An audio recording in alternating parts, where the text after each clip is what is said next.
नमस्कार, मी साक्षी कोकणी स्वाद युट्यूब चॅनलवर स्वागत करते। एक महिन्यानंतर व्हिडिओ टाकते। आमच्या इकडे मस्त पाऊस आलाय त्यामुळे मुठे मिळालेले आहेत। आता मला हे मैत्रिणीने दिलेत मीनाने गावावरून, त्यामुळे हे बघा सगळे चांगलं छान हे काढून बिडून दिलेलं आहे। आता हे पण छान मस्त धुवू आणि ह्याचा रस्सा करू, कालवण करायला सुरुवात करू। हे बघा मी कढई गरम करायला ठेवली आहे। आता आपण आधी तेल घालू।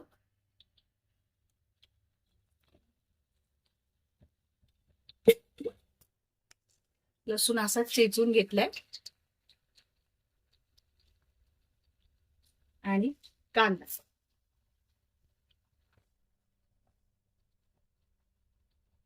हे छान परतलं की आपण ह्याच्यात हळद, हिंग, लाल तिखट घालून घेऊ। ह्याच्यात पहिले हिंग, मग हळद, लाल तिखट, मसाला आपला, आणि आता हे कुरले टाकायचे। आता हे मी पाय वाटले नाहीये,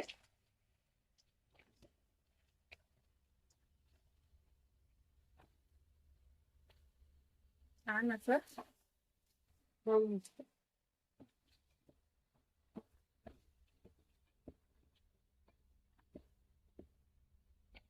ह्याचे पाय खरं वाटतात, पण मी म्हटलं असंच बघा, ह्यावेळेला असंच ट्राय करून बघू कसं लागते चव। आता हे छान वाफेव। हे बघा कांदा, खोबरं, आलं, लसूण सगळं मिक्स वाटण मी करूनच ठेवते नेहमी। आता आपला तिकडं कुर्ल्यांचा रस्ता पण होतोय, तोपर्यंत आपण हे वाटण करून घेऊ, थोडी कोथिंबीर घालून मस्तपैकी। हे बघा आता मस्त आपण छान हे वाटून घेऊ, बारीक एकदम होई आपला रस्सा। वा, मस्त वास पण कसं गंध मस्त येतोय ना, छान। आता मस्त आपण वाटलेलं आलं, लसूण, मिरची, खोबरं सगळं जे भाजून घेतलेलं होतं ते आपण आता ह्याच्यात घालू।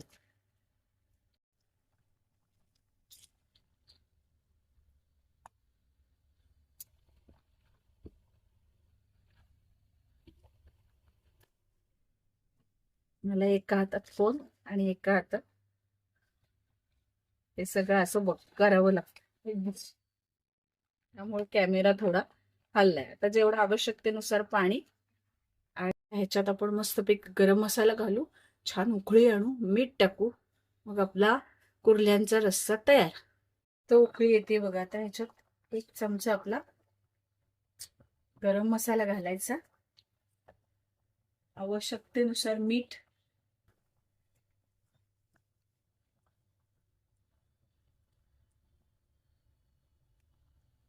मस्त छान ढवळायचं।